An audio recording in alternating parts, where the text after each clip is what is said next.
Tryna beat life cause I can't cheat death. Tryna beat life cause I can't cheat death. Tryna beat life cause I can't cheat death. Tryna beat life cause I can't cheat death. Tryna beat life cause I can't cheat death.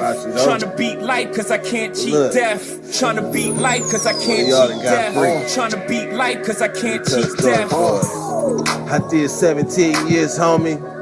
Real tears on these words, homie. Hitting staple baloney push-ups and hella top rhyme and hella notebooks with all my rhymes. It's like a map book from where I started. Ciphering, trying to be the hardest on the yard. Some of the hardest rappers got a never day. We'll never hug their mama, we'll never see they say. I feel blessed, so I rock with my loved ones. I left behind good count times and cold lunch. Yeah, mama, I'm on one. I'm free, ain't no words of expressions. See my smile, that's real, no fake shit. You would too if you seen that the moves was basic. Game made, heartbreak kid. Living in reality, man, 30 with some kid shit. Damn, they like 50 in they clip or better. Boy. Tryna beat life cause I can't cheat death. Tryna beat life cause I can't cheat death. Tryna beat life cause I can't cheat death. Tryna beat life cause I can't cheat death. Tryna beat life cause I can't cheat death. Tryna beat life cause I can't cheat death. Tryna beat life cause I can't cheat death. Tryna beat life cause I can't cheat death.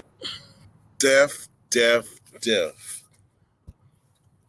What's happening with my peoples, man? What's happening, man? I see it's 8 people watching. It's a Friday night. We about to try to get that up. Because if I'm about to sit here and get blitzed, what's up, Heather? If I'm about to sit here and get blitzed with my people, then we need more than 8. I'm just saying, I took a pounding. Hey, Matt. I took another pounding. Like I promise you, like this team that you see my shirts and things.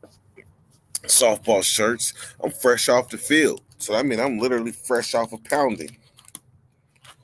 Boy, second time in 2 weeks, the game got called because they're beating the shit out of us for lack of a better word, beating the shit out of us.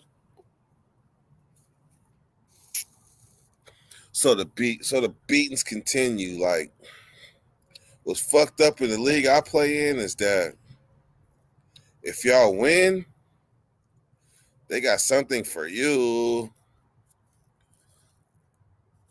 No, at a Rush Park. Matt, we got mercy rule twice. Last week and this week.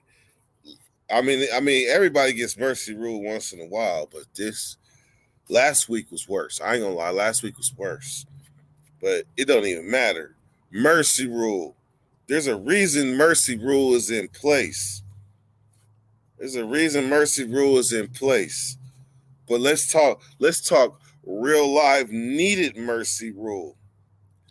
Did you know that Grant beat Kennedy High School 84-0? Talk about mercy rule. I need to hear some fucking opinions about this.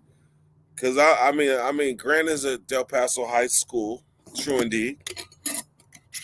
And they traditionally come and beat up on South area teams. Traditionally, North area teams come and beat up on South area teams. Am I lying? Shit. As long as I can remember. Shit. North area teams from Roseville, Folsom, Grant, even El Camino at one time. What is that? Mesa? One of the Mesas? Del Campo is kind of like east, but it ain't the South area. So I'm just saying, traditionally, South area be getting beat up on. Name a South area powerhouse in recent memory. Name a South area powerhouse. Right now, it's looking like Monterey Trails, though. Look like Monterey Trails is doing a thing because they rank higher than Grant. and they play Grant this week. Monterey Trails is like, Matt, Monterey Trails like right there, you know what I'm saying? But I ain't got no kids that go there. I'm just saying, though, they playing that Grant too. Johnson in the late 90s. I'll never forget Johnson had a running back named it was either Cole or McCoy. No, I think his name was Coleman. In 95-ish. That boy was raw. Coleman. I don't know where he went, who he played for, if he stayed with football. But for Johnson, that boy was raw. So, whoa, y'all got more schools in the South.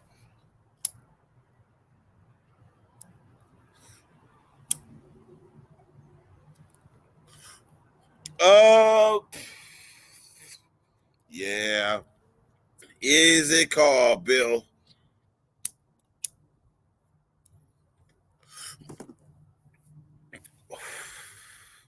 Damn. Damn, Matt, remember. Christian Brothers. Christian Brothers,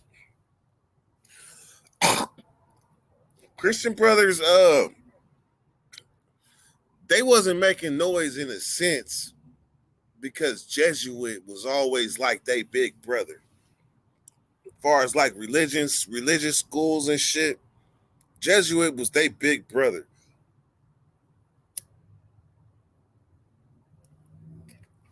But Christian Brothers has had some all-pro players come up out of there, though. What do you think about the Blade of Stockton Boulevard? LOL. That motherfucker is phenomenal. The Blade on Stockton is phenomenal. Not saying that the hose is phenomenal. I'm just saying, like, it's amazing. Like, as soon as it gets dark, the freaks come out at night. I'm telling you, you would never expect it. And if you ever happen to be driving by Stockton and Florida at nighttime, you're going to be like, little girl, get your ass home. You're going to think of all the sex trafficking things that you've seen. You're going to wonder, is y'all kidnap victims or something?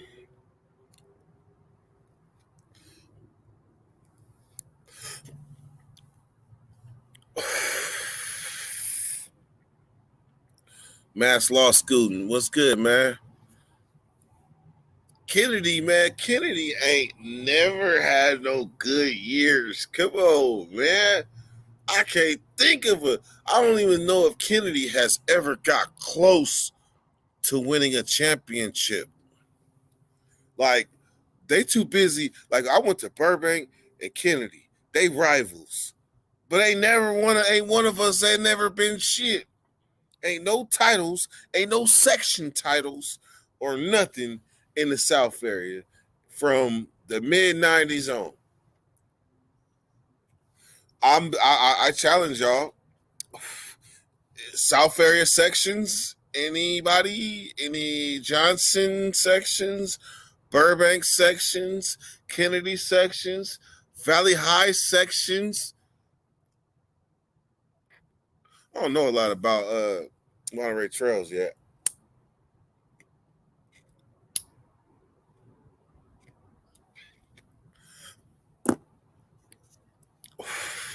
But my point is, ain't no sections in the South area.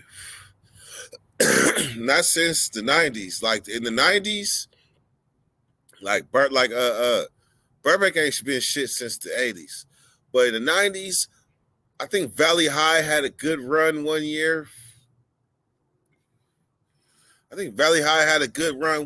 Johnson had a good run one year.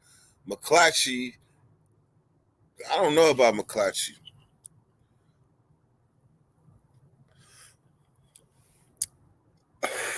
Hey, Heather, want to hear a funny story about playing Mariloma? I'm going to tell you a little bit about Maryloma. Why I respect him. And I always, like, Maryloma, man, y'all, you went there. Y'all didn't always have enough football players. Y'all had about 13 football players. Y'all had about 13. Did Fernando Vina go to Valley? Yes, he did. But Maryloma had 13 football players, and they played both sides. And the quarterback was all pro. And I tried to cheap shot his ass on a kickoff when he wasn't looking. It looked like I ran into a wall because he wasn't looking. I ran up, bam, right in the numbers, right in his chest, bam, cheap shot. But I just slid down his body and looked up at him while I was sliding down his body. He was standing over me like this. Bring that weak shit. Motherfucking Maryloma. And they beat us, too. I would call myself playing quarterback. We was beating them at halftime. I mean, we was beating them a little bit, but at halftime, they threw a deep bomb and took the lead. Summer shit.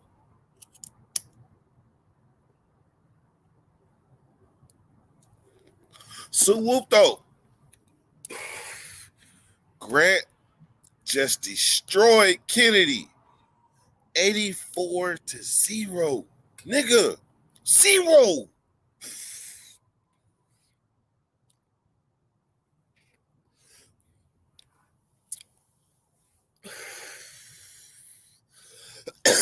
You know what? Did you watch Big Herc stream? I was trolling him. You wanna know my real how I really feel? Because I'm feeling good right now. You wanna know how I really feel about that, Billy? I done went on Big Herc's lives and typed hella times. And Big Herc never acknowledged me. You want the real? That's the real. I done been on Big Herc's lives hella times, and that dude never acknowledges me on the live unless I pay. And if I pay, there's a chance he won't. So to me, Big Herc think I'm just somebody that he interviewed and that's that, and he done moved on from me. That's fine and dandy. But I'm not coming on your lives no more. Fuck that. I'm not wasting my time. We all right, but if you ain't acknowledging me and I was just another pawn in the road, fuck that. I'm not going on no fucking Big Herc's lives. Let him stay where the hell he is. Nah, me and Big Herc all right. But I don't feel being like treated insignificant. I'm really from my city. Really from my city. Still live in my city and all this shit. I don't even think it should be a 916 after his name.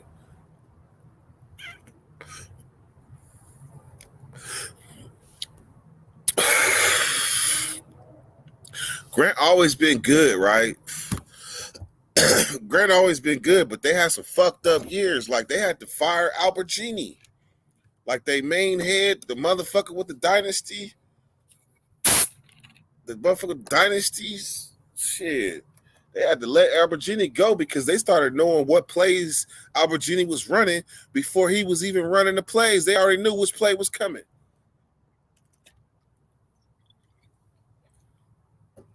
So they was like, fuck that. Like, you don't want to change? We got to get rid of you. So they got rid of Albertini. And they got a new system. But Grant mostly been good, though. Mostly. And the beautiful thing about Grant is every last person that played for that high school team damn near is from the hood.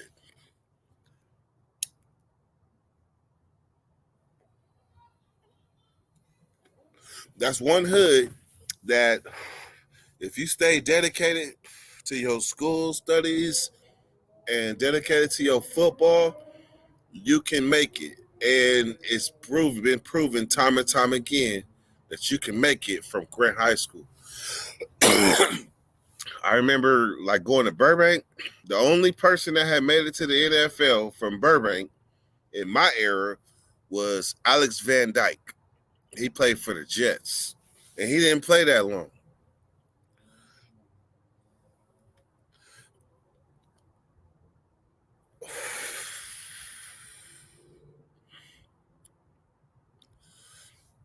I just got off Weaves live with Big Lance. I don't know who Weaves is, Heather. I know Lance though, of course. Herc never acknowledged us Herc never acknowledged us sack folks. He think he bigger than the program. Oh my mama. Oh my mama, Suwoop. I'm just now getting to a point where I'm just fucking being brutally honest and calling it what it is. Call it what it is. Nigga, I've been in the comments like this. Hurt. I damn near was feeling like a old groupie or something. Hurt. Respond to my comment. I even put, did you see my comment? I even did all that shit. Straight disregard. Fuck that. I am somebody. I know who the fuck I am. Motherfucker act like I don't breathe. I ain't breathe, living and breathing. Fuck it. Fucking.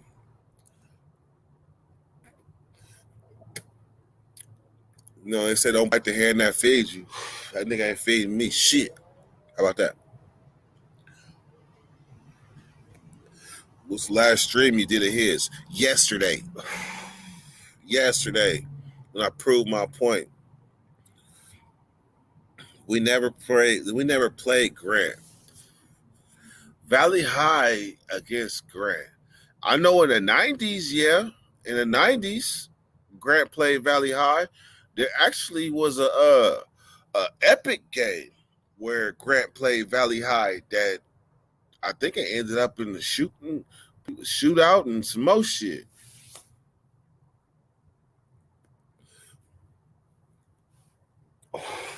And that was like 96. I want to say that was 95 or 96.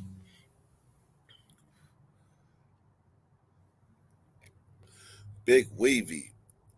Yeah, I've never, ever heard of Big Wavy. Let's see. Big Wavy. I mean, I don't mean he's a bad person because I ain't heard of him at all. So, let's see who this is. Big Weavy. Big Weave.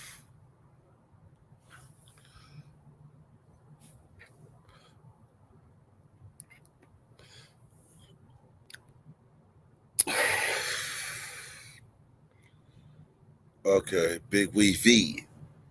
V-E-Y.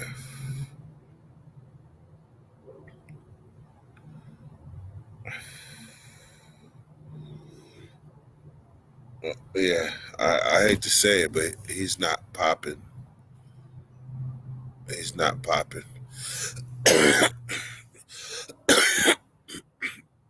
I remember someone donated on his stream and asked about you, and he said he hadn't talked to you in a while. I will say this about Big Herc before I go all the way on this rant. Big Herc, if I call, he will answer. If I call, he will answer most of the time. Let's see if he answers. Let's see.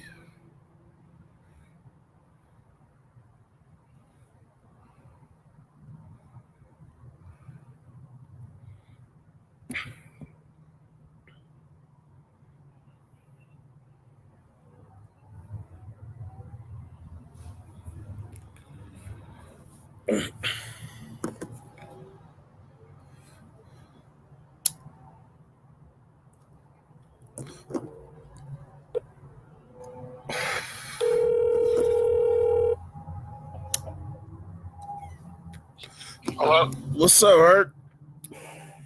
Who this? This dirty weather. What's going on? Man, I ain't talked to you in a while, man. I was just calling you to say what's up and say that you know I said mine and I appreciate you for giving me the opportunity that you gave me a long time ago, man. I just wanted to let you know. Oh, yeah, appreciate you, bro. Yeah, I'm just, like I said, still grinding, still doing my thing, man. Trying to break this algorithm to make this, keep this movement going. Yeah, true that. Hey, I'll be on your lives. Okay. Do you be seeing me? I mean, dude, there's so many people. I've seen some people pop up on their 916 or SAC or the Heights and different places, but I'm like, sometimes I can see it, but I got so many people at me because I got a live stream on IG with 200 something people at the same time I'm doing YouTube. So, I'm trying to regulate and then answer the questions for people who throw in the little donations, and then sometimes Anthony, my business partner, he's on there administrating. Oh, I see.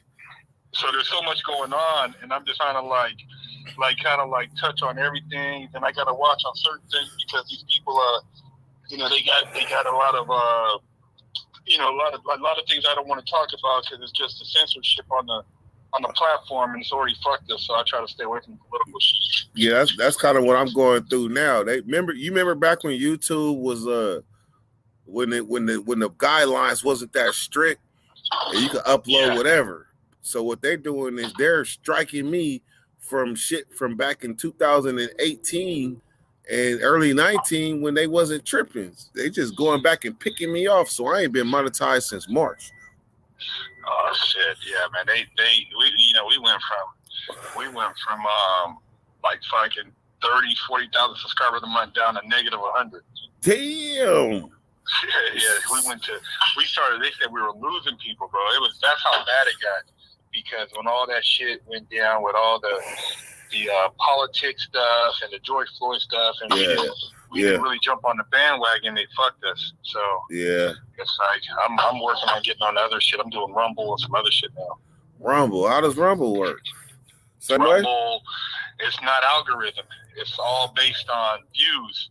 And Rumble is a more conservative platform, but you can talk about anything on there. It's not, as long as you're not talking about like porn and stuff like that, but it's not censored. So you could talk, if you want to say something about politics or you don't agree with something or you want to speak your mind, you don't have to worry about the backlash of them throwing you in an algorithm where your channel is not getting monetized because maybe you said something against, maybe you didn't agree with like something the current administration's doing, or maybe you want to say something that's contrary to being woke, or maybe you want to say something that was woke, whatever the case may be.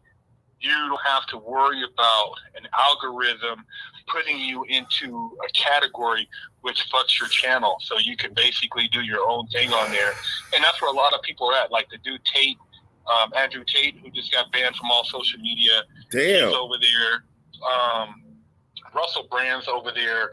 Candace Owens over there. There's a lot of other people over there. I think the Hodge twins, just different people that speak on stuff and that don't necessarily go with the agenda, the big narratives and stuff. Because like I said, if you say anything contrary, man, I mean, if I was talking about killing niggas, if I was talking about banging and all the glorification of, I remember back in the day, we were beefing with the niggas from the Heights, and I stirred up some beefs. Oh man, my channel be getting millions of views. Drama sells.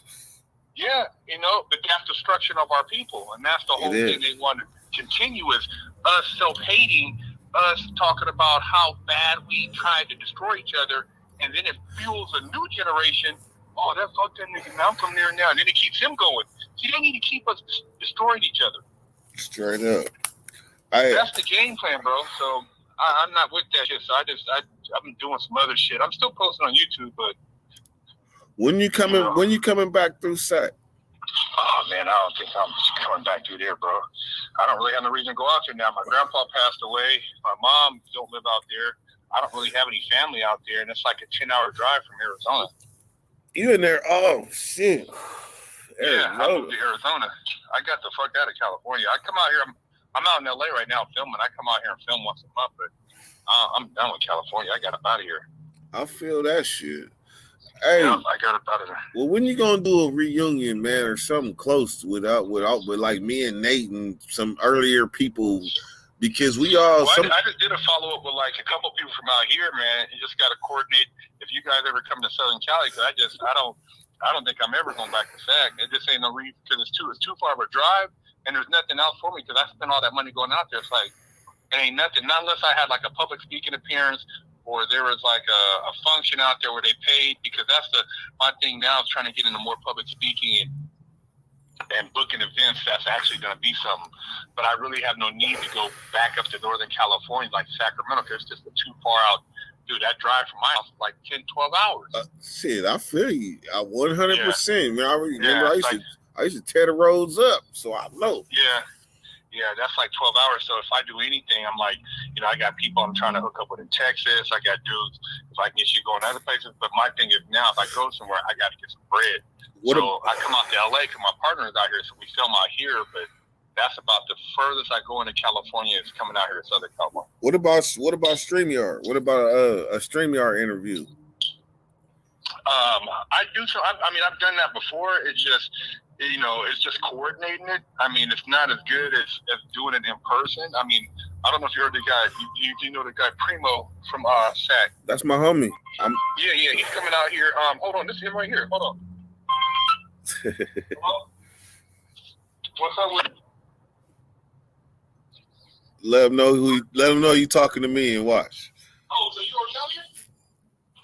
Oh, okay, well then cool. You come through tomorrow. I mean, tomorrow you can meet at 12:30 then?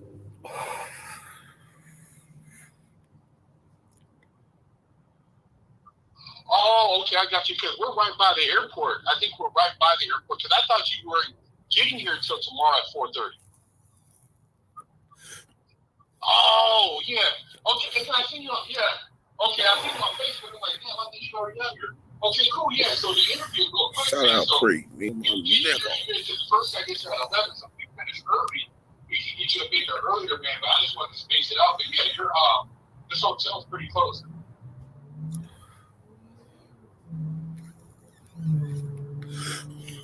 Okay, cool. Let them know you on the. Up in the morning, so my partner's going to be here at 11. We got a guy flying in.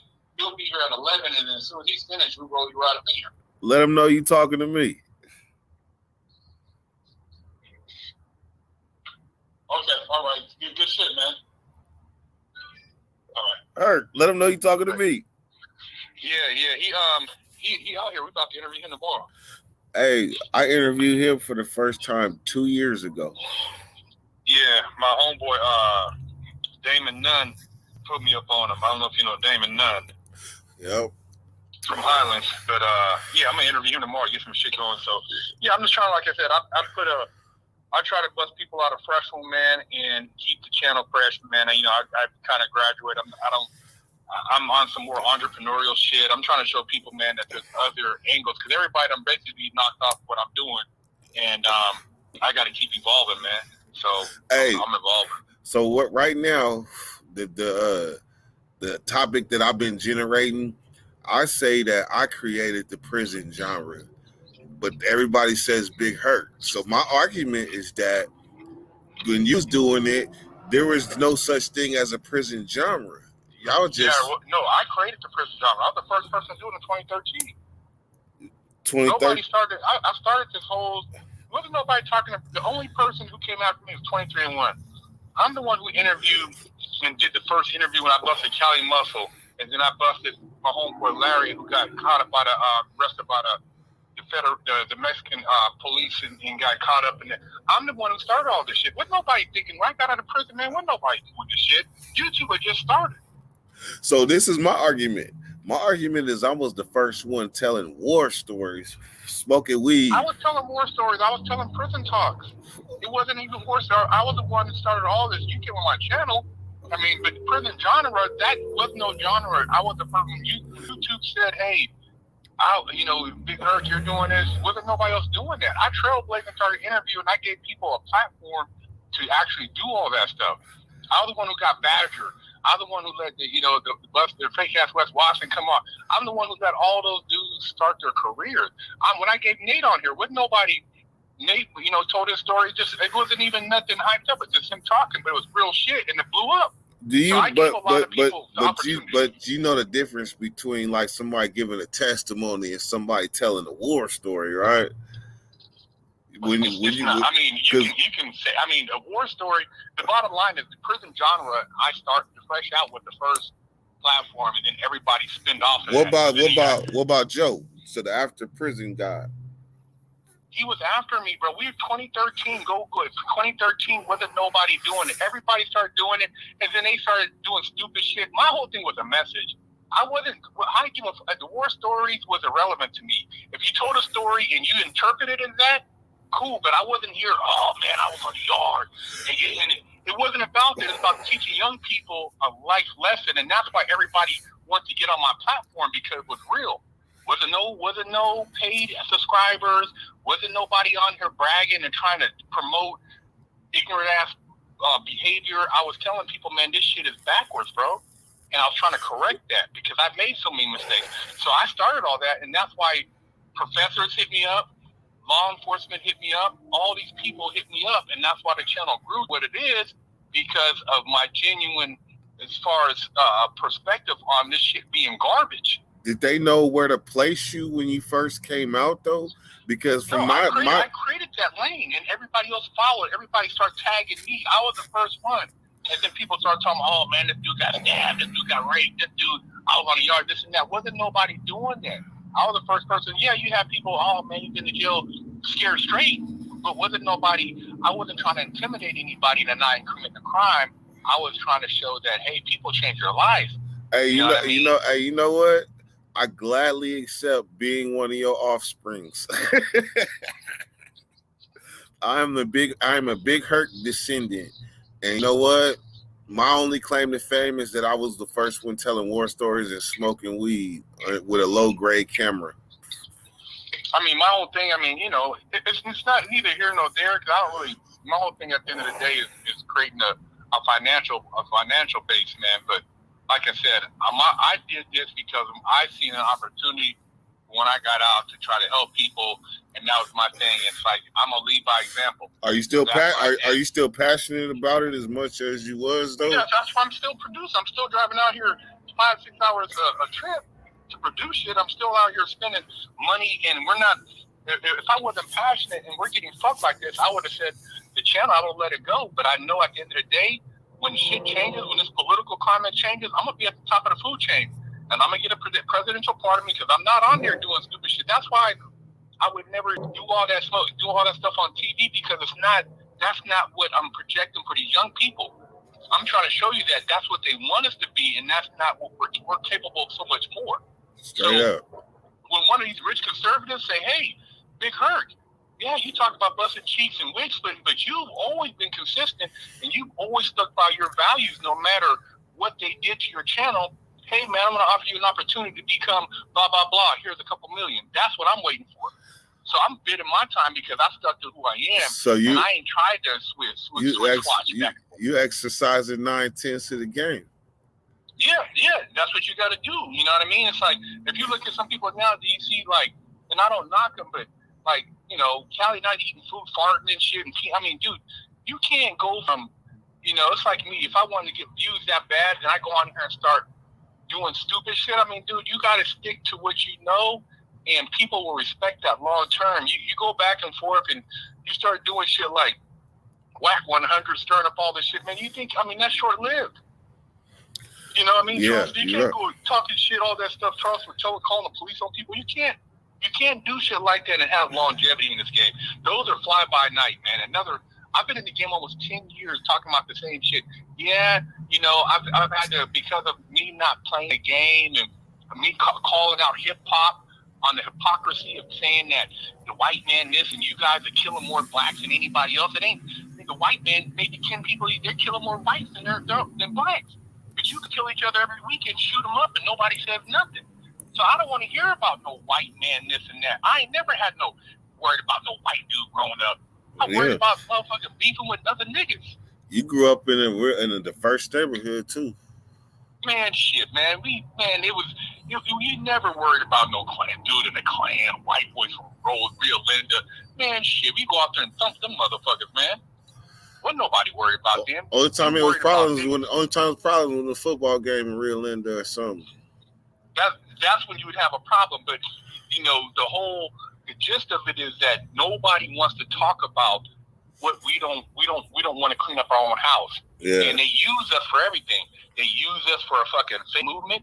They use us to push homosexuality. They use us to do this fucking this whole transgender. They use us for everything because we're the strongest and most impressionable people in the world. Mm-hmm. They can get us to do something. Everybody else will change and follow.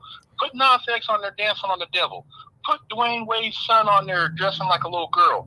Now you got they use us for everything, bro. Whenever they want to show the crumble of a society, they put a black dude and everybody follows what he does because the black dude, if he does it and this motherfucker's strong, then shit, everybody else falls in line.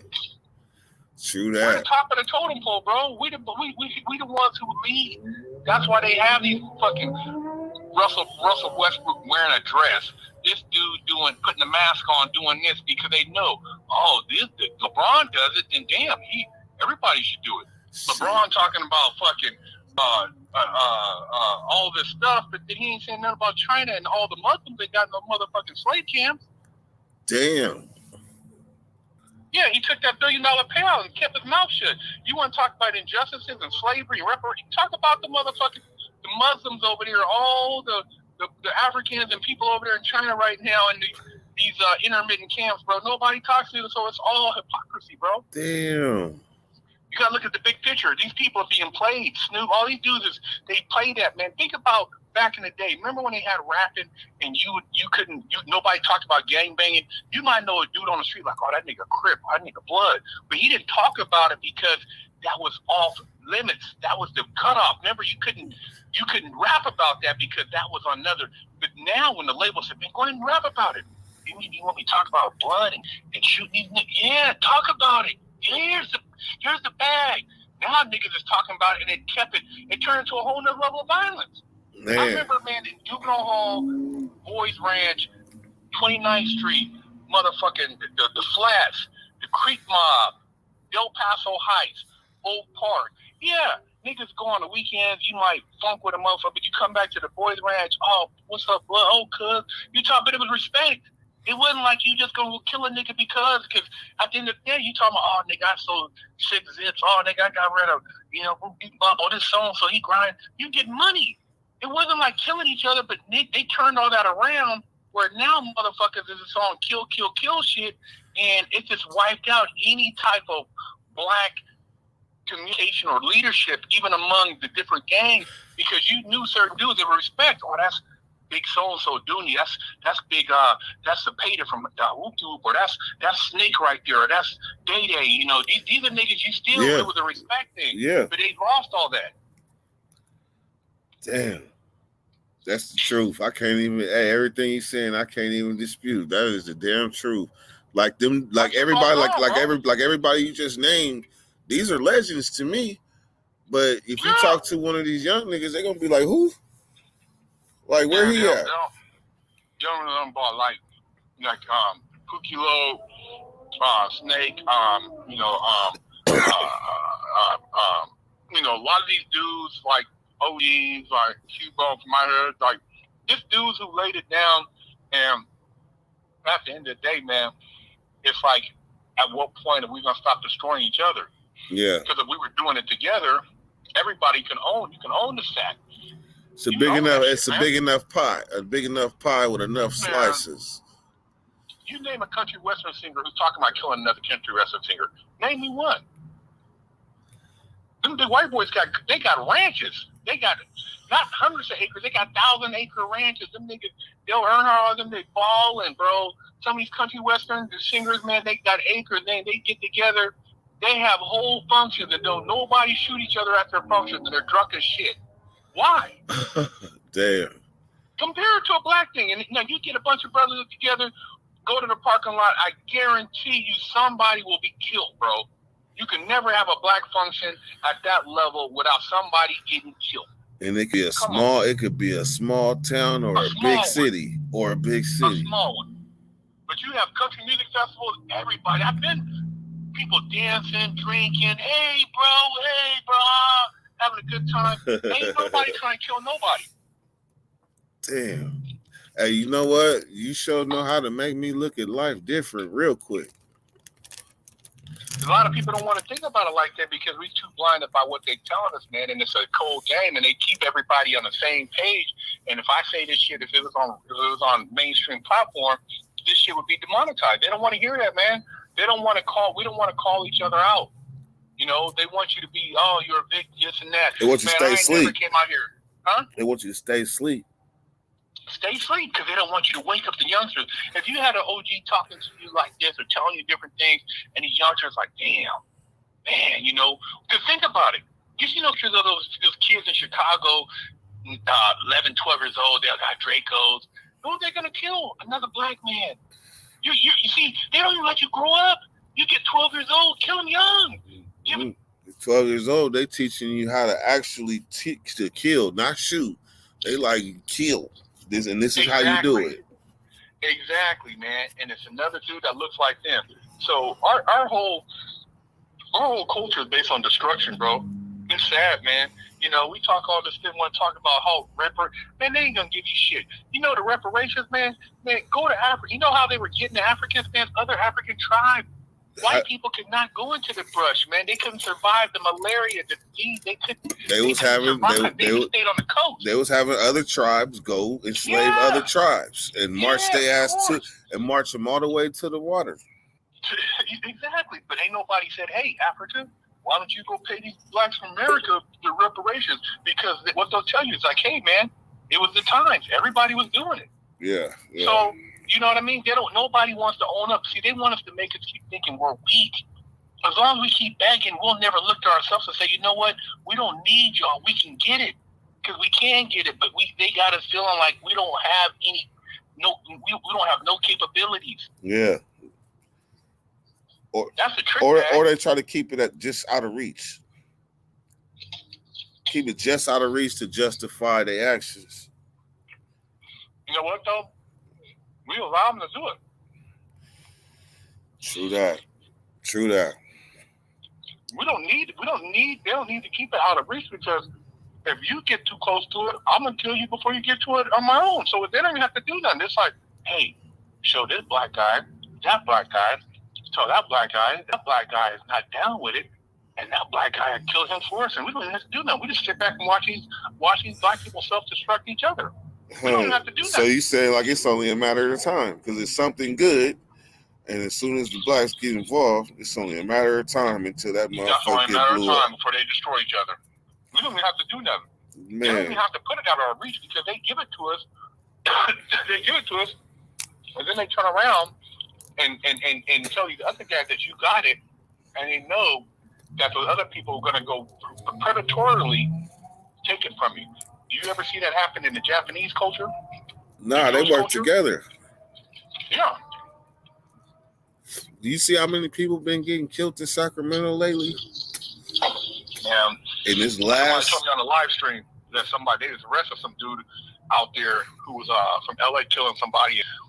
Dude, this is disgusting, bro. Some of these people, man, these black girls robbing people on the subway station, these kids smashing, grabbing. Man, that whole movement was to create another generation of delinquent young black people, man, so that they would mentally be programmed to go to prison. Kids who would never steal started stealing. Who? Think about it. That never started steal. That used to steal white people. No, but I'm saying kids who were going to school, who were good kids. Now they said, "Oh man, we can get away with it," because they made it seem like there's no consequence. So see, it's a trick, man. They think you can get away with something until they crack down and you realize you've been set up because now you bought into the total society anarchy belief where you can get away with stuff. So You don't really, wanna do that. so you saying really our goal should be to bust through the limitations set before us. Well, you gotta look at you're playing. You're playing. They're playing Chinese checkers, and you're playing regular chess or Yeah, checkers, and you're not understanding the game. And all these people did was trick you into self-sabotaging yourself and your kids. You got kids smoking weed. You got those black girls, lesbians, got their kids smoking 2 years old. Why would you do that, man? Why would you have your kid smoking weed? Why would you have your kid twerking? Why would you show a kid a gun like that? And you're not showing them how to go shoot a rabbit or go hunt a fucking deer. You're showing them how to shoot it and point it at another person. yeah. You're programming your kid for self-destruction, man. Your kid will be in prison within 10 years. You know something hurt, man? I remember when I was in growth school, my PO I asked him where he saw me in a year, and he said prison. Same thing with my teacher, my 12th grade teacher. I asked him the same question. He said he seen me locked up. He said it convincingly though, like they seen something. Whatever they saw in me is what could be used to save some of the youth today, I believe. Because I can't explain what they saw. But you got to show responsibility when you come with great position comes responsibility. So you got to lead by example. You can't lead by example if you're not putting out a good example, man, and you're not telling the people the truth. I remember you told me that about that first war story. Remember, I was like, man, take it down. He was like, man, you got to give him the raw. All that sugarcoat fluff shit is fine and dandy, but this is how they need it. I remember. Kids know when you're lying, and then at the same time, kids call you on your bullshit. Straight up. All I'm saying is, like, at the end of the day, man, if you want to have something grow and be genuine, you got to be genuine in who you are. And when a person sees that, they're like, oh, this person is always the same. He's never changing. Therefore, that allows you to, in the universe, attract that which you are trying to send out. Consistency. Yeah. You know what I mean? I'll never, just to get views, I'll never get on there and start drinking, doing stupid. That's not me. I don't do that. You know what I mean? You got to be genuine to yourself, man. And like I said, find out what your audience is, and those people will come. But you got to sell. If you're selling out, like, it's like you're going to be a rapper, and you don't have to be talking about killing, but if you want to be Benny the Butcher or some of these other dudes and talking about this and that, look at him. He been shot. The other dude, he got Boosie been shot. All these dudes, and they keep talking like this. But see, you get the money, you think, oh man, that's part of the game. That's not necessarily part of the game. I can tell you, there's plenty of CEOs and people who are black, white, and who have never been shot. Yeah. So it's all about where you're mentally at, man. But yeah, at the end of the day, man, that's the big picture, man. You got to look at the bigger picture, and it all depends on where you want to be in life. You know, some people are cool just having a little roof over their head and, you know, getting out here doing their thing, talking shit. And other people are trying to make real changes in the world and trying to move mountains, man. It just depends on where you're at and what you want to put yourself around. The level of conversation, there's different levels of conversation. Yeah. Hey, I noticed, like, whenever, like, you come into an arena and you really don't know what they talking about, the best thing to do is shut up and listen. And I promise you, you're going to learn a whole lot more than just trying to talk something you don't know. Well, Hey, but before you fill my brain up with too much game and knowledge, I need to ponder on everything you told me, man. You probably might have changed my life. You don't even know. I needed that little pat on the back, like, get the game, man. What you doing? I needed that. Little do you know. Well, like I said, man, keep doing your thing, and you know, your boy, you'll see the interview, man. We're about to get down tomorrow, so I'll keep you posted on it.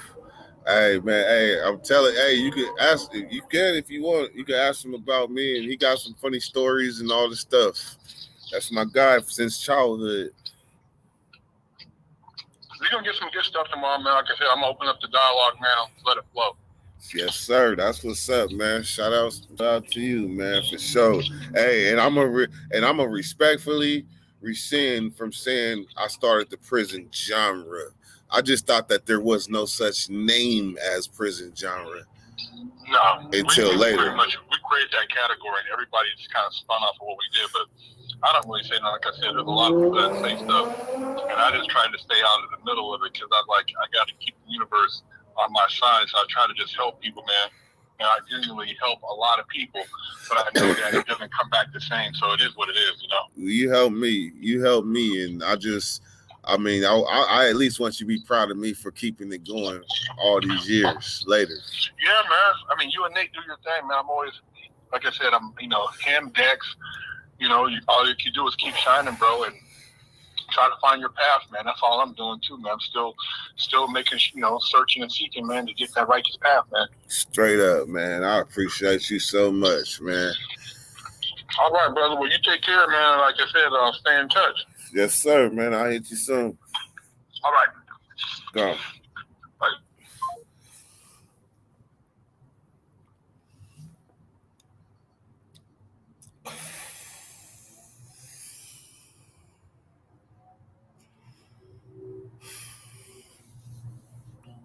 I don't know what to say.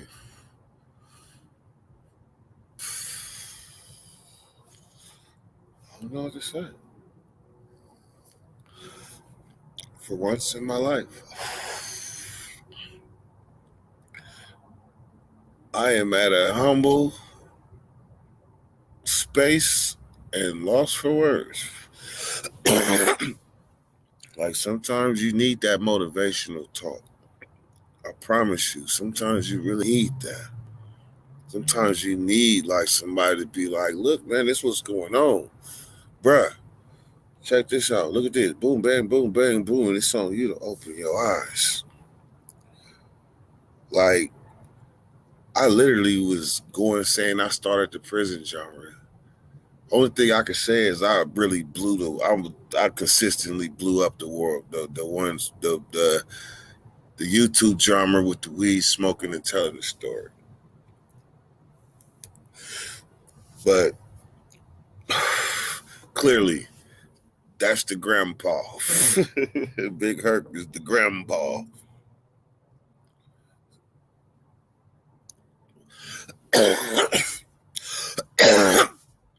ZG, that's why I'm deleting this live. I'm putting it private. As much as like people would want to have celebrities on their performance shit, I be really knowing these celebrities. So sometimes I might show a little something. Like, I don't give a fuck how many subscribers I got. It ain't about that. It's about how you conduct yourself as a person and so forth. That shit recognized. But truth of the matter is, I had the opportunity to be like, Big Herc, I'm live. I had the chance, but I was stuck a little bit. I was stuck in it. Then I forgot. Then I said, fuck it. Then I said, fuck it. But the thing is, Big Herc is the same. He been the same from day one since I met him. He been the same way. That type of person can talk to somebody, whether they on camera or off camera. They ain't gonna say nothing out of pocket. He been the same way. I respect that. That was straight funky fact. Even though he was live. That's how he spit so raw. I would do the same thing. I feel that. I promise you. I promise you, Z. I was stuck. But I have these conversations with a lot of different YouTubers behind closed doors. And it be raw like that. One day y'all will understand Dirty Weather, what the name Dirty Weather means.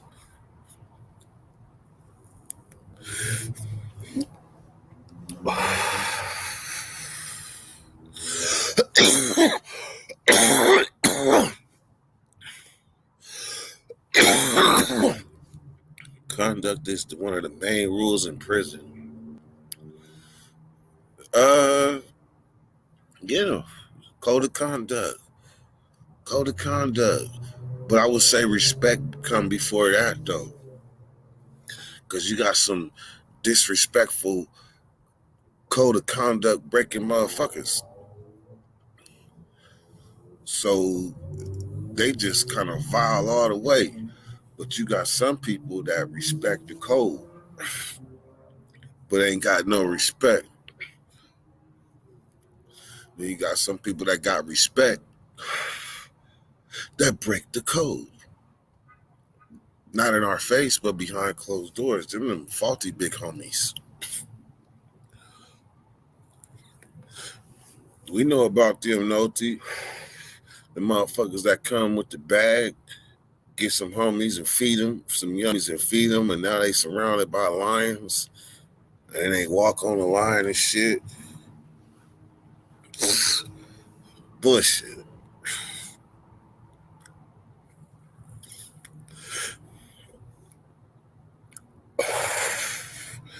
To conduct in a professional manner at all times. I'm going to say no T that that's part of being a blood. That's part of being a blood. Or in your case, that's part of being a root. Like I know you noticed when you hit the pen that Bloods was always distinguished. Like Bloods carry themselves in a certain way that was different from Cuz and them. Like Bloods, like for example, I'm gonna give you an example. Noti. Example is that we didn't walk Bloods on the line. We didn't walk around sagging our pants and shit. We kept that respectable sag. What's the respectable sag? That's like right, you're not on the waistline, but a little lower though, but not on the waistline though. Like, nah, that's the respectable sag. Cousin them keep that thing at the bottom of the yeast. You can't run like that. Can't fight like that. The first thing you gotta do is pull your pants up and boop.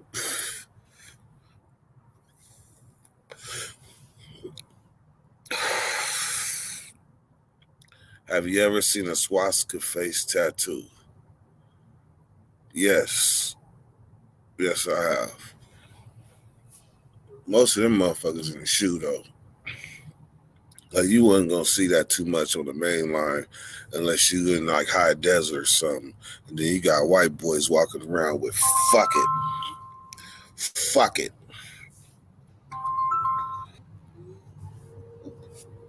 What's up with the pre-nigga? I'm live right now. What's good? I know, man. I'm on there. I'm trying to get. I don't know how to never get to the link. I never see the link on this motherfucker to get up.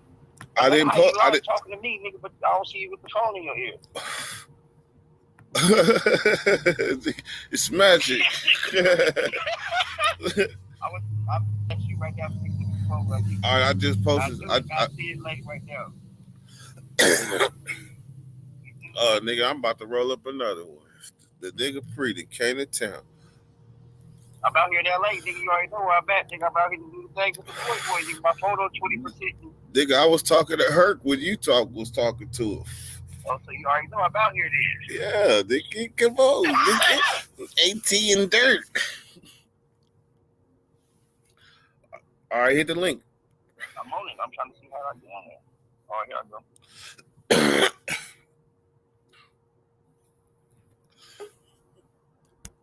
I'm gonna end up deleting this live though.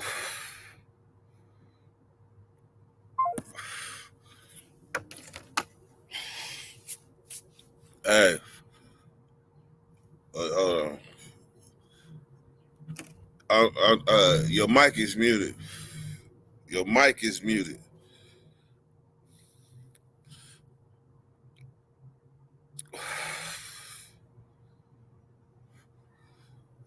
Bam. All right, say something.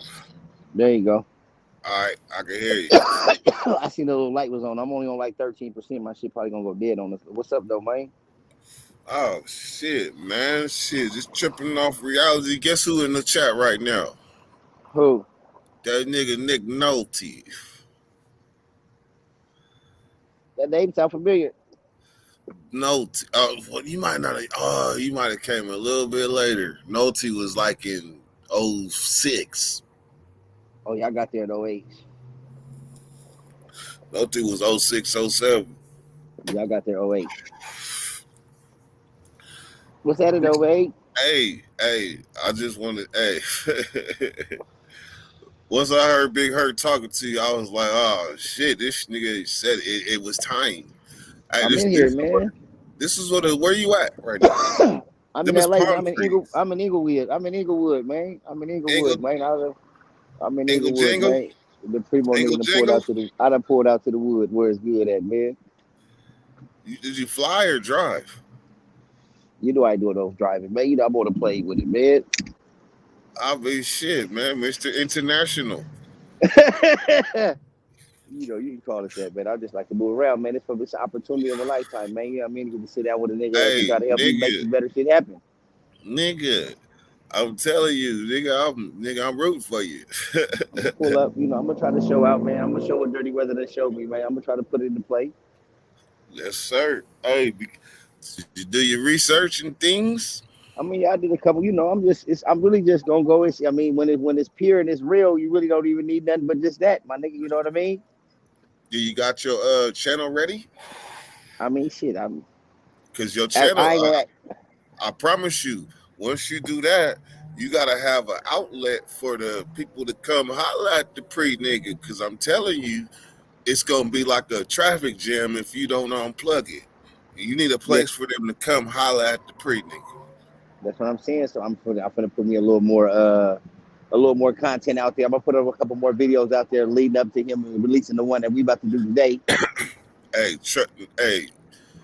nigga, I would be tripping on my channel all night tonight because tomorrow, well, once it's released, like nigga, your life will change. But you know what I'm saying, I don't know when it's gonna release. But it's like you just I don't know. It's like I be just want to make sure I hit him with some shit. You know what I mean? Like I be trying to make sure I come with the right lane. I don't want to be in there and then I have to try to jump lanes. Whatever I come in as that's what I'm doing. You being you is already that. That's what I'm saying. So that's my lane. I'm just gonna go in that motherfucking. I'm just coming off the hip, my nigga. You know what I mean? Whatever you want to talk about, whatever we doing, we can do it. I really finna start talking that shit though, my nigga. You know what I mean? I've been being humble and shit, my nigga. You know, I've been giving these passes and I've been trying. You know what I mean? But after what we done went through and after what we done did, my niggas like they don't deserve no pass, my nigga. You know what I mean? If y'all slacking on y'all macking and you niggas ain't doing what y'all supposed to be doing out here in these streets, my nigga, it's time to be exposed that y'all phonies, my nigga. Like y'all really ain't got the best interest in heart of the young niggas. Because if you was, you would be getting stronger. You would be getting better, my nigga. You know what I mean? You gonna elevate. You gonna level up. If you niggas still stagnated, and if I can surpass you and only been out here for 6 years, my nigga, y'all stagnated. So I can tell the young niggas what they want to hear, my nigga. You was making monster moves early on when you first came home too. Because I was determined, my nigga. Like I was making monster moves before I left, though. Like you know what I mean? Like that was just like shit. It was just like get back to normal program. I left the streets, my nigga. I swear to God, man. I had my own house, my nigga. I was trapping, my nigga, running through QPs. I was running through quarter keys. Like I was fucking with money, nigga. Like I wasn't a nigga that was in the way. Never have been in my life. So I wasn't gonna get out here and be in the way. Because your boy Manny, I never met him, but I heard a lot about him. And if you was next to him, then shit, it's only common sense. I mean, like I was with that nigga before he even became Manny, nigga. You know what I mean? So like I learned a lot and I know a lot and it's good from him. You know what I mean? So when I got back on the streets, I really did everything I did. I swear to God, was for him though. Like when I got out here on my grind, I wasn't going back, and I was on that Manny Fresh hype, nigga. And all he was about was chicken McNuggets and getting it in. So, nigga, I got right back to it, but on some grown man shit, legit shit though. I swear to God, with morals and some integrity, with values, and now I'm here now, nigga. They can't get rid of me now, niggas. Like they say, nigga, they wrote me off, nigga, but I didn't write them back, nigga. You see what I'm saying, nigga? On my mama, they wrote me off. I didn't write back, nigga. So, hey, that's they bad. As you shooting, you gotta roll off your channel, like in the middle of all of that, roll your channel off and make it come out natural because it's gonna be necessary. What's your channel? Primo the General's Corner, man. How is this? Primo, is there my name. That's different. Nope, it's Primo the Generals, and then the corner. I think the one way that people might mess up that might cause them to not get it is Primo is spelled two ways. Y'all gotta let them know it's PRE, not PRI. My shit PREMO. Straight Primo. up. Not P-R-I, P-R-E-M-O. Once I let them know, that's all they got to learn. As long as you know the Primo name, once you put that Primo in correctly, shit should pop up like you want it to be. Straight up. I'm finna go ahead and advertise that cut dog too, man. You know, I got them Ruchis. I'm finna throw them things on there. So it's like I got hella different shit. Like I got content to show niggas, like, you know what I mean? I'm not just talking it to be talking it, my nigga. You know what I mean? Like, Man, I got what's 50 up? bands. Can you hook me I up got with 50. my I Can got you hook me 50 up with bands in the people garage, my this nigga. You know what I mean? You know what I mean? Just sitting there, my nigga. That's hard working. You know what I mean? I'm really finna show these niggas up now. I'm finna make them really mad, bro. They was already mad. I'm gonna really make them mad now, bro. Like, fuck all the bullshit. It's time to show them. And you see That what my green. shirt say, nigga? You see what my shirt say? They better respect that, nigga. They better get on that time, nigga. They better get on this time, nigga. They better get on the. And I'm just what I'm saying though. You gonna wear it Because the young tomorrow? niggas need to hear. The young niggas need to hear that, man. You know what I mean? Young niggas need to hear that, man, because that's what the streets is doing. Like, I don't care how famous you is, bro. If you cross that line, you cross that line. It's over. Mm-hmm. That's a wrap. If we live in the code of conduct of these streets, my nigga, even if you ain't in it, probably the one thing you can't do is that, nigga. Nope. Can't do that. 100%. Not in these streets, man. Not in these streets, man. And they glorify and they make it like it's fly and cool, and it ain't. Man. So I got hella shit your brother be on, man. I'm finna get on my shit, my nigga. I swear to God I am, bro. Hey, I'm telling you, like, Sacramento is real small. I don't know why I put these glasses on. I can't really Small. see So all the like, so it's time to align with people that's like minds that's on the same thing. If we are from different regions of Sacramento, but if we are on the same height, my nigga, what the fuck do it matter where I'm from? If me and you on, if I'm pushing the same agenda you pushing, my nigga, if me and you talking the same kind of language, my nigga, I don't give a fuck where you from, Brody. Me and you on the same. I believe in what you talking because I'm talking that same talk. Mm-hmm. You see what I'm saying? So we gotta be grown enough to put the gangbang shit aside. And then I know other people talking that talk, and then you know other people talking the same talk, and that's when they come together and you get the umbrella. Yeah, but you gotta get the right niggas to pull that umbrella together. Because it can't be a me in there. It can't be not one nigga in there talking about me, because it's not about me. It's about the weed part, bro. Mm-hmm. You gotta go find niggas that's on the weed movement, my nigga, because that me shit, my nigga, about what you is and what you is and what you is, that's just one person, my nigga. We together stronger than just me, nigga. On blood we is. So I'm thinking, I automatically, you already know, I already got about 4 or 5 people in mind already. But I'm just saying that as long as they don't like my same page, they ain't always got to agree on everything. But nigga, that shit needs to be heard. There has to be a part where I don't agree with certain shit, because I mean, like, we are not all the same. So you want to say, but if you could make me understand what you're talking about, I'm willing to give you that chance, though, my nigga. You see what I'm saying? Just because I don't agree with it from the beginning, but I will still let you shoot your shot to let me see why you might want to think I should agree. And if your shot is worthy of making me understand, then I will, because I'm not tunnel vision, my nigga. You know what I mean? It's not only my way. Like I say, I'm not the me movement. I'm on some weak shit, so I'm willing to hear you out. But some shit I'm just not going to agree with off the gate, off being heard. I need to see some shit first, bro. I think in them debates is where the young niggas really learn. In them debates, when they see people debate different things that they've heard, but they wasn't there for, and when they see it argued out like something in court, I think that's really where they get their most game from. Like, you ever seen 2 niggas is arguing all the time, but you just them young niggas that's sitting back in the cuts and all they doing is nodding their head, like That's how you get. Because they soaking up a misunderstanding. They gonna try to find out how is it resolved, my nigga. You see what I'm saying? And if 2 niggas is having a misunderstanding, a bunch of 2 young niggas and young niggas is watching, and it's resolved with a proper. All right, I feel where you're coming from, but I'm just saying with that no more. I'm not feeling you. It ain't gotta blow up to be a bomb. So like I said, the young nigga, like you said, they is listening. So if the OG niggas really show them the real game and be like, we can have a misunderstanding amongst me and my nigga, and it's always don't got to go to war. If they learn that at a young age, my nigga, that'll go further in the game, bro. Because it could be more misunderstandings than it could just end with just words. So because that's what they watch is growing up. So Charleston White, I remember talking to you about this before. Charleston White said, literally, fuck this young generation right now. You got to go to the ones up under them, like the 8, 9, 10, 11, 12-year-olds. It's once you get past certain, it's too late. Now, what you think about that? No, that nigga kind of, I don't know. He be saying some shit sometimes that he be having some points, and then he be saying some shit sometimes that's off the wall. I don't, me myself personally, my nigga, I believe like you got to deal with the young niggas that's of age right now. Yeah, the young niggas is important too, the ones that's up under them. But you can't skip past then. It's like, then what the fuck you think they finna inherit when you gonna be really fighting against what you didn't take care of in front of them? You see what I'm saying? So you got to take care in front of them first before you get down there to the next generation. Nigga, if you couldn't handle the ones in front of them, how the fuck you think you gonna get the babies? Them niggas ones gonna be the harder ones to learn because they don't really know nothing. You better get the ones that think they already know some shit, nigga, so you can try to show them niggas otherwise. That what you think you know, little bro, you don't really know it. Because he was literally like, take this generation, ball them up, throw them off his way, and start here. He the same nigga that be talking about trying to send niggas to jail. So I'm not really, you see what I'm saying? Like, I can't relate to that, my nigga. Like, anything you talk about sending a nigga to incarceration and you on here bragging about niggas getting go to jail and all that, like, to me, my nigga, like, you lose all credibility. Don't give a fuck if you come with the best thing that you might say out your mouth secondary. But if you said that first, my nigga, I don't want to hear what you said secondary, nigga. If you said that what you said first to me, you lost me, my nigga, because you on here antagonizing niggas to come get at you, but then when they come to try to holler at you, talking about you call it the 9/11. Like, my nigga, like, I really ain't understanding that, my nigga. Like, I just said, you see what the fucking shirt say, nigga? What the fuck you talking about, nigga? That's telling, nigga. Mm-hmm. So we ain't doing that. I knew Boosie was like, I don't want to talk about that, nigga. They ain't gonna get the police on you, nigga. I'm scared of that nigga. And that motherfucker, what did he do? He turned up pressure.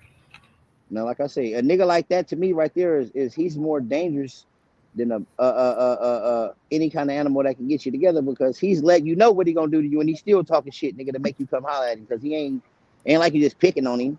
He fucking with you first, then you come to get him together and he talking about 9/11.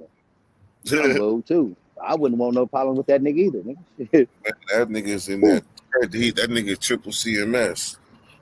Yeah, then I see you with the guns, with the drums and shit, and then nigga like you with the active gangster shit, but then you talking about the 9/11. I'd rather for a nigga handle mine in the streets, my nigga. If I did something wrong to a nigga, my nigga, don't send the police at me, my nigga. You should want to get me, my nigga, because I wronged you, nigga. I didn't wrong the police, nigga. You see what I'm saying, nigga? Come get me, nigga, because I got you, nigga. The police ain't involved, nigga. All right, so I got another question, and this is there's no right or wrong answer. Lately, I've been feeling wrong about pushing the agenda of niggas fighting, and I clearly know that niggas ain't fighting no more.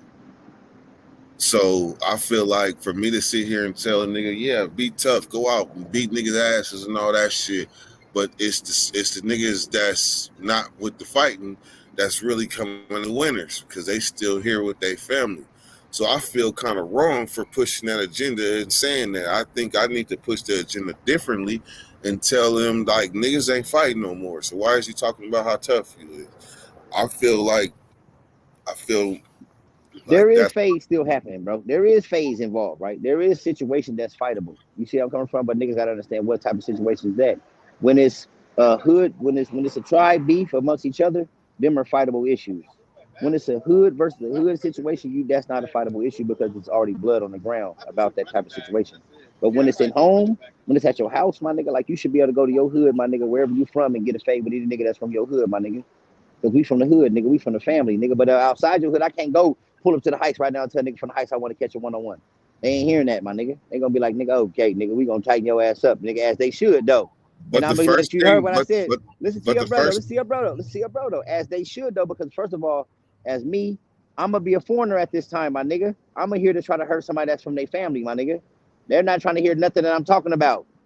But like I said, if they're a family member, you can get that with your family, nigga. Like, you from the same hood, you should be able to go get that with any nigga from your hood, nigga. I agree. But if a nigga that ain't from your hood, nigga, he can't come into your hood right now talking about what he want to do to one of yours. You ain't allowing that, my nigga. You ain't allowing that, bro. That's not gonna happen. That's period, point blank. So we gonna have to keep this politicking on some street shit correctly. Like, oh yeah, we can have fun in the hood amongst each other. So you should tell everybody from your hood, put them guns down, quit shooting each other as a family and some hood shit. But you can't tell no nigga to don't go to another nigga hood and go try to get a one-on-one. I wouldn't even recommend a nigga do that.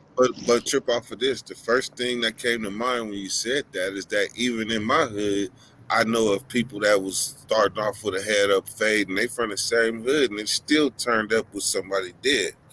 But it was started off as a fight. Because that goes back to what we said about the leadership, nigga. It goes back to the big homies, nigga. Go back to the nigga that was around, nigga. Like, you got to, once he whooped his ass, you got to let him know, nigga, come on, walk him to the car, nigga. That's over with now. You know, you got what you had, nigga. We love you, baby. And have a nice day, baby. Go smoke you a blunt. Go get you a bottle. Go do whatever you got to do. But nigga, the gun ain't an option, my nigga. Like, you know what I mean? That's your brother. Now he gonna come over here and give you a hug, and that's over with. But see, here's where the twist come. The twist come in knowing what our youth is up against.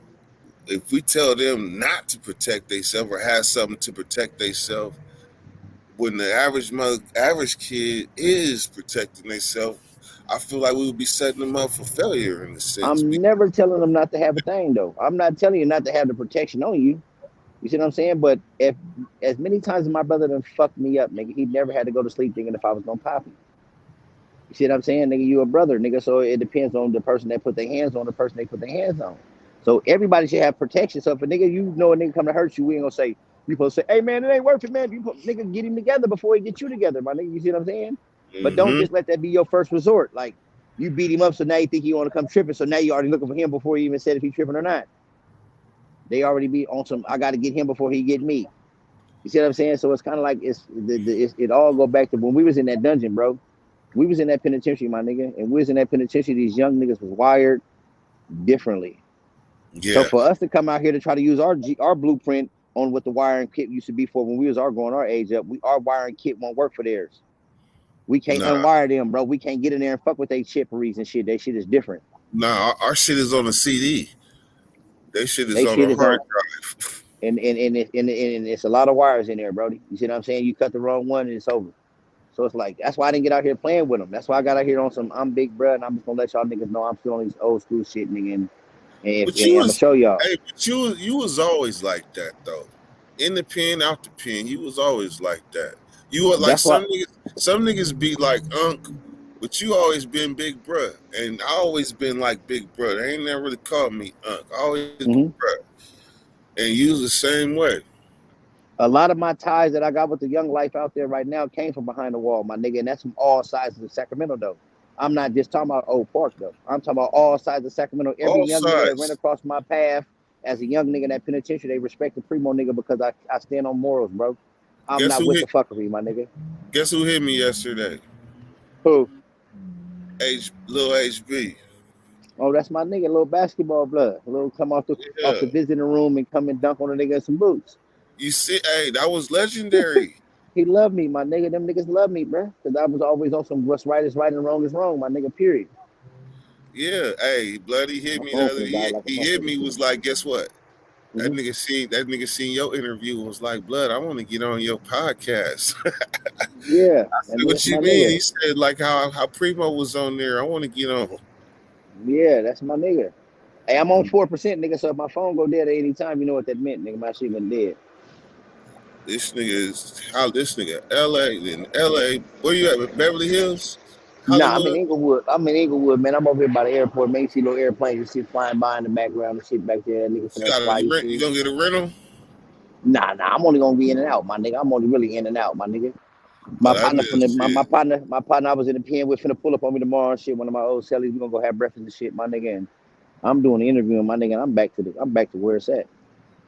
Oh shit, man! I feel it. I need to pull up on you, man. I need to pull up on you so we can do another little up close interview so I can put on get down before the shit pop off. Yeah. Trip off of this. Like you stepping into some shoes I don't even think you realize you stepping into. I'm telling you.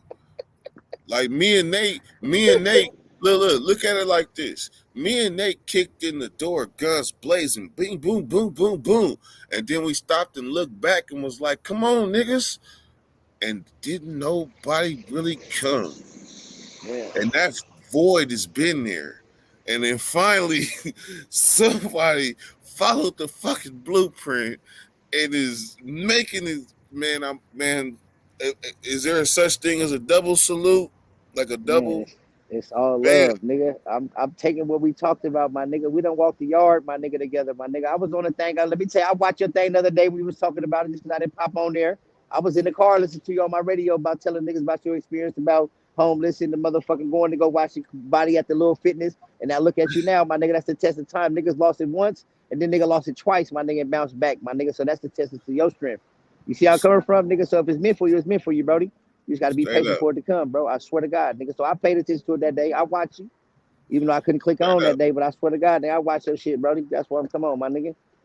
I'm one of the ones that is listening, my nigga. I'm one of the ones that's going to listen, Brody. Even though I got my own stature in the streets and my own name in the game and all that, my nigga, I'm still a nigga that don't think I know everything, bro. I'm willing to learn, my nigga. If a nigga willing to teach, I'm willing to learn, bro.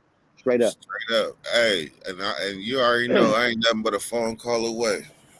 Well, I always call you. See, I called you right now. This was the only thing. I was on live. I see my nigga thing. I called you. I couldn't get the link. I don't know why. I can't never find a link.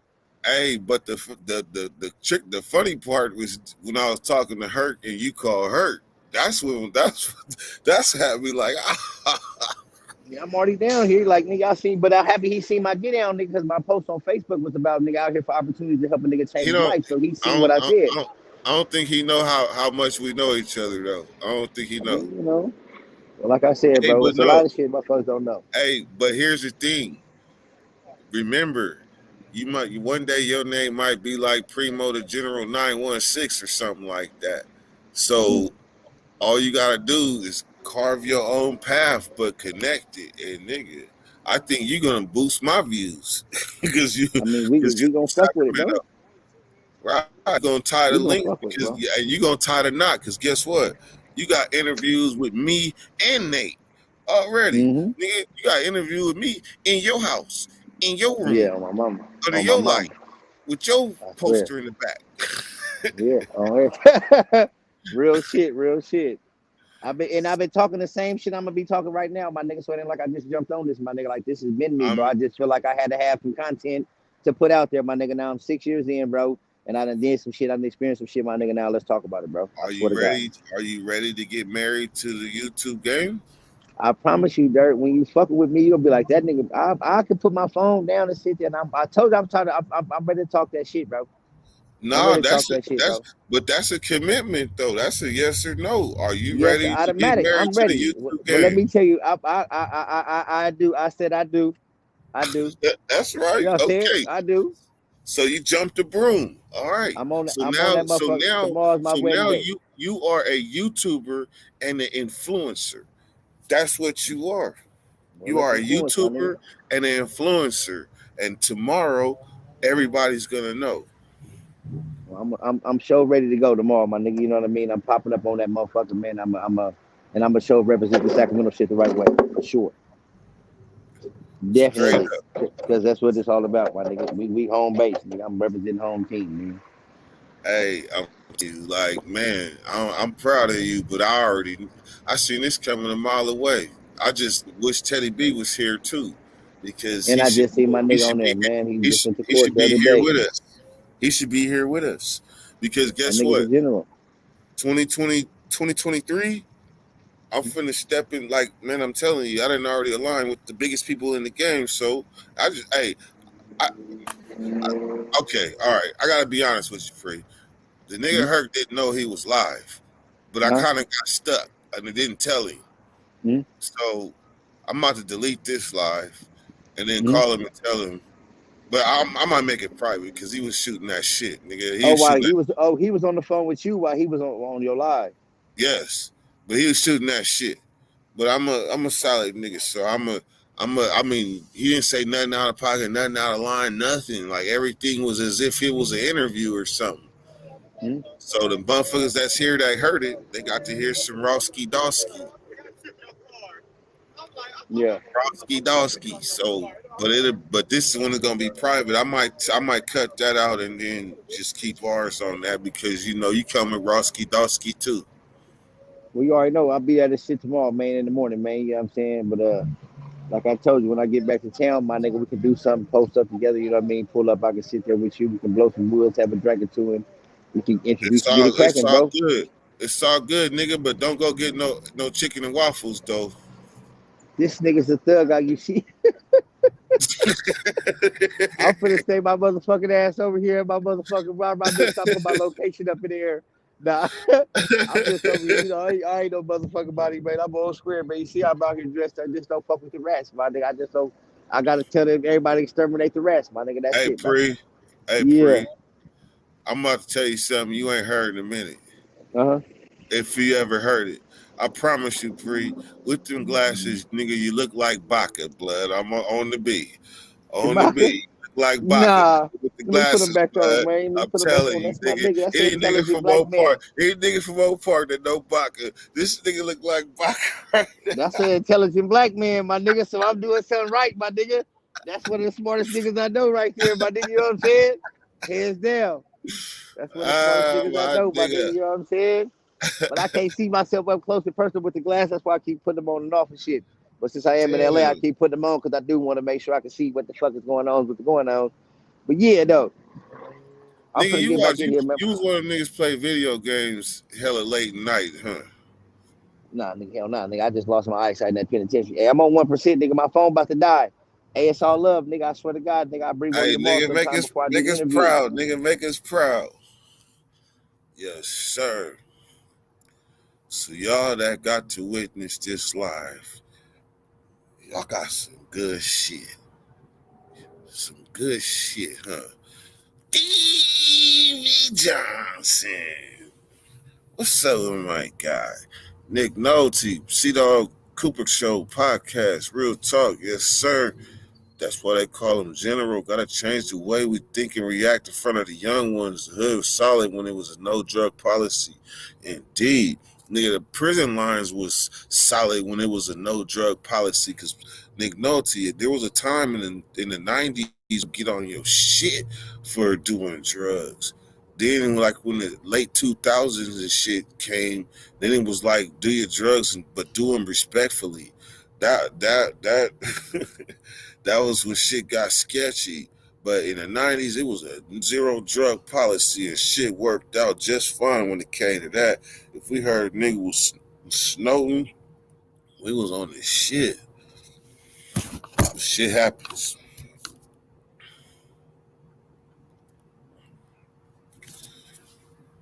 Let's keep that thing among us, player. Yes, sir. Paul X, what's happening? Billy. Nigga, he's a dirty motherfucker, dirt. ZG, I'm always laugh at that. All right, man, like I said, people be like, they be judging me because I only got 9,000 subscribers. Some people see that I fucks with it. Some people see I fucks with it.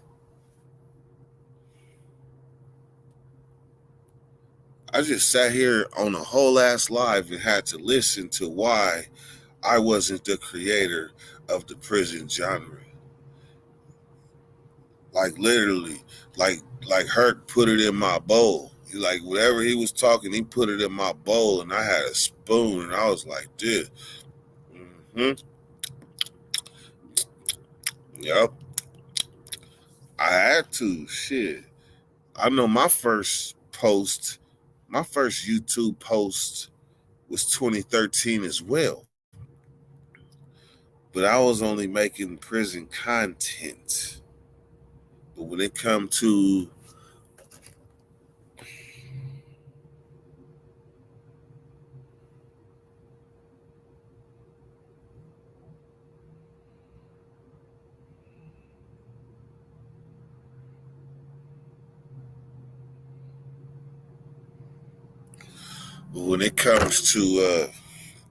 smoking and telling stories and shit with music in it, that's me. That's me. But I gotta surrender and say, okay, the Don has spoken.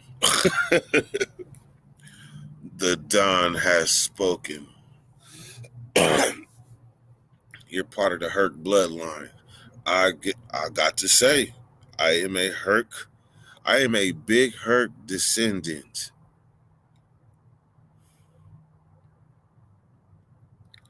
I see you have my peoples in there, player.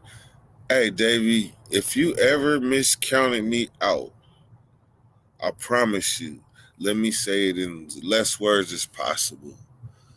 Throughout my life, I've made many friends, and I have not burnt many bridges. So therefore, I have many friends. And through my experiences in life, whether it be where my mom moved, sports, juvenile hall, prison, travel, I always made sure I left myself with respect. I probably didn't know what I was doing when I was young, but I kept my code of conduct to where one day, like right now, I'm able to reap the benefits of that code of conduct because I'm one of the most approachable people y'all know. Straight up.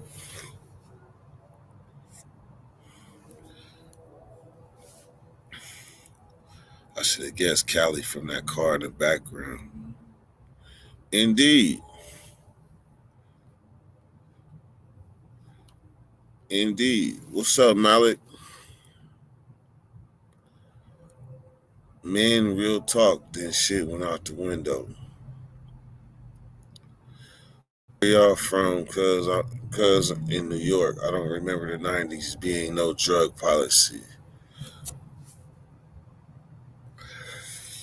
Okay, so you in New York? You in New York? Well, in California. In California, amongst Bloods, for sure. More specifically, the SAT car. Because I promise you, there was probably OGs that was fucking with heroin because that was their drug of choice. Like they had their own personal relationship with heroin to where they could function on the line.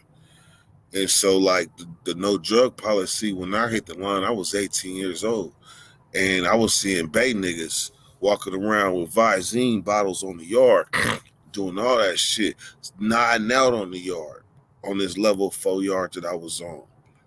But we had a policy amongst the Sacramento car. Like, if you fucking with hard drugs and we find out, we on your shit. But chances are the people that was fucking with shit like heroin, because there wasn't no crystal back then. It might have been some crank, but it wasn't even none of that. Motherfuckers was on papers. Heroin, papers. That's what they was on back then in the 90s.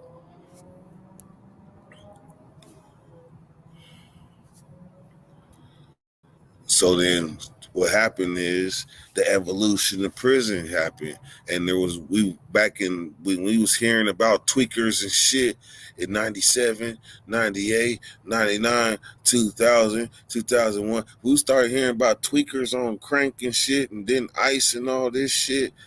These motherfucking numbers of tweakers got big. And then it bled into homies.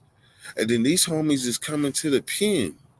So then you got gang banging homies, and then you got tweaker homies, but they bloods, but they tweaker homies.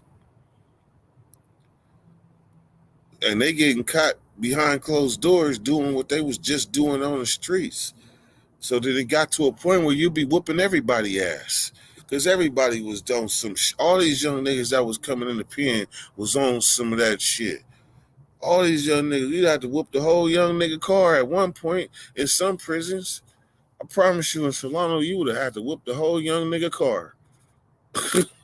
Shit.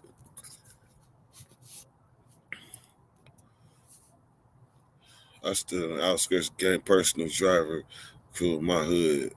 I didn't run car, fire, no disrespect. Okay, so makes sense. If you're a soldier, you can't be slipping. Hell nah, you can't be slipping. I promise you, if we heard you was snorting boogers, you don't even want that rumor, because then the thing comes down to who you buying it from.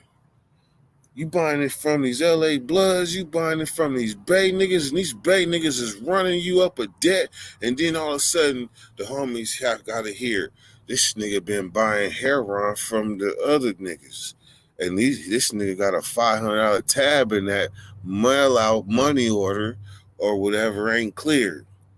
Like, this nigga ain't got paid. So now this nigga on the menu, and then we got to find out about it later. So there ain't going to be no explanations because the homies got to pay for the debt. The homies got to come together and pay this debt. So if they come together and pay this debt, then you paying with your ass. Not literally, but you gonna pay. You gonna pay.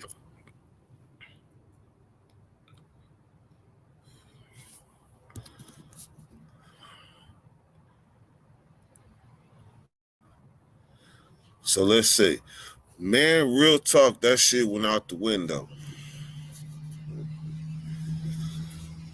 I agree. And it was funny, like I said, when Primo was talking, and the first thing I thought about is in my hood, it's been homie on homie fights that turned into a dead body that didn't need to be dead. That's why I'm on that agenda, just in case y'all didn't know. That's why I'm on that. Like, I don't want, that's like, I feel like if you, like, it's cool to teach, you kids how to fight. Like, that's cool. But as a parent, I think you got to recognize when they got that killer instinct in them. Because if they do, and especially if as a parent, you got that in you.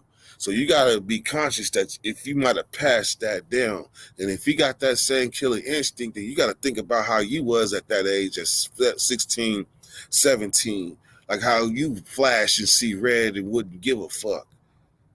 If this is in your kids, then you have to harness that. You have to first recognize and then next harness that energy that they got within them, because you got to kind of look at it like not necessarily that's a demon in them, but you got to look at it like that's a malfunction that you don't want people to get access to, because if they hit that malfunction, it's all bad for everybody. All bad for everybody.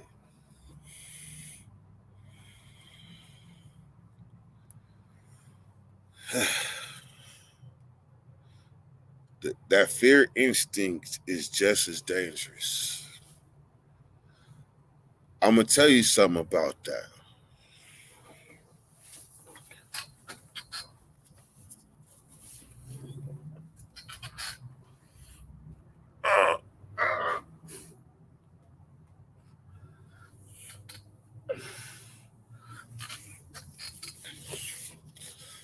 So if y'all saw that,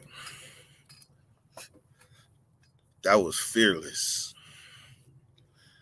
And I've had Fearless tattooed on my back since I was 18 years old. Straight up.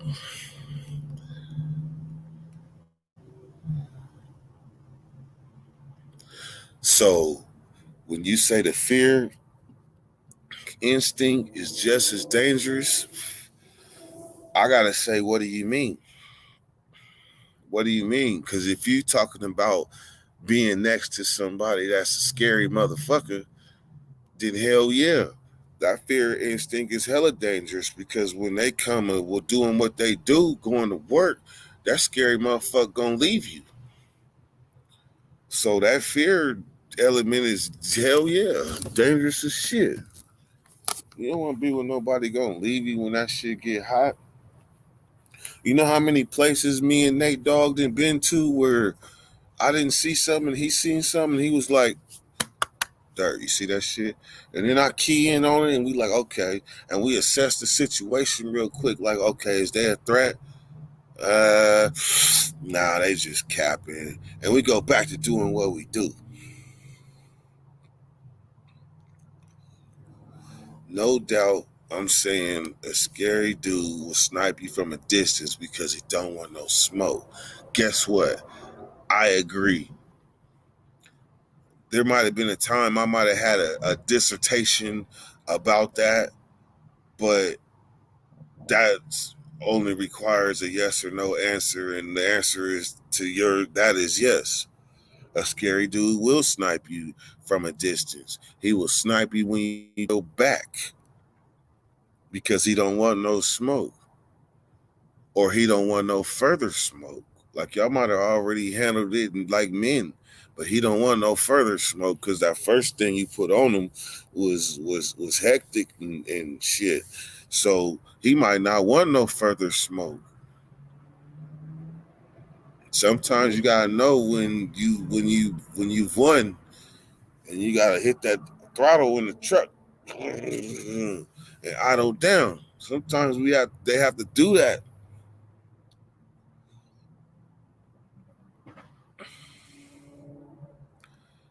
And if man, and that's why when he said that earlier, and I thought about the fight in the hood that turned and ended up with a young homie dead.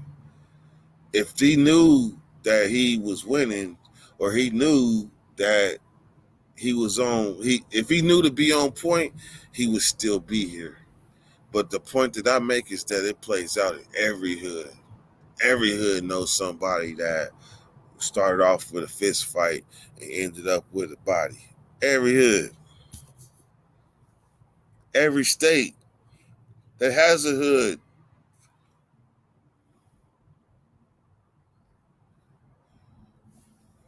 Let me say that again. Every state that has a hood has a story of somebody that was fighting and somebody pulled a gun and somebody died. If I'm lying, I'm dying. Because if it ain't happened, that ain't no hood. That ain't no hood. That's Orange County hunky dory Kim Kardashian up the street shit. That's not a hood. That's an area. We talking about a hood. Any place that has called themselves a hood has a homie that has died as a result of a fist fight, whether they was a bully beating on somebody, and finally the person that was beating on decided that they wasn't going for it. Rest in peace, Dice. Rest in peace, Leon Peoples.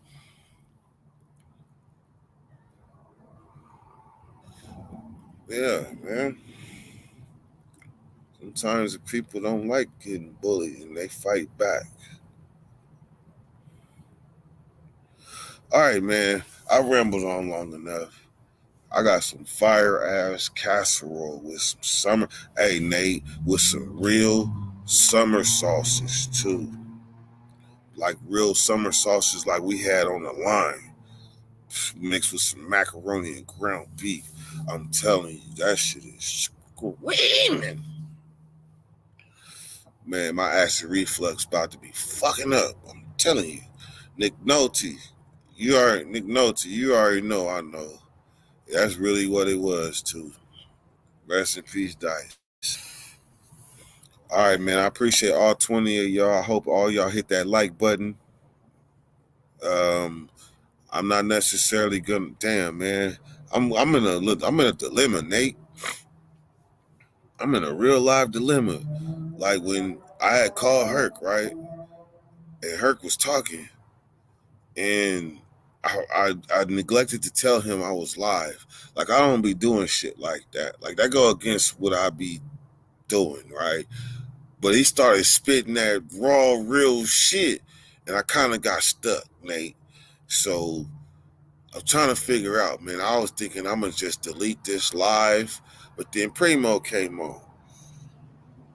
So I don't know, man. I'm thinking I should just maybe put it private and then call her and just tell the truth. That's what I'm thinking. Because this game, there's too much knowledge in this live to just delete it. It's too much game in this live.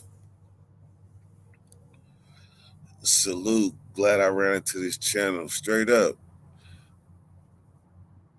Nick Nolte said, much love, Dirt. Tomorrow, another day, loved one, for sure, man.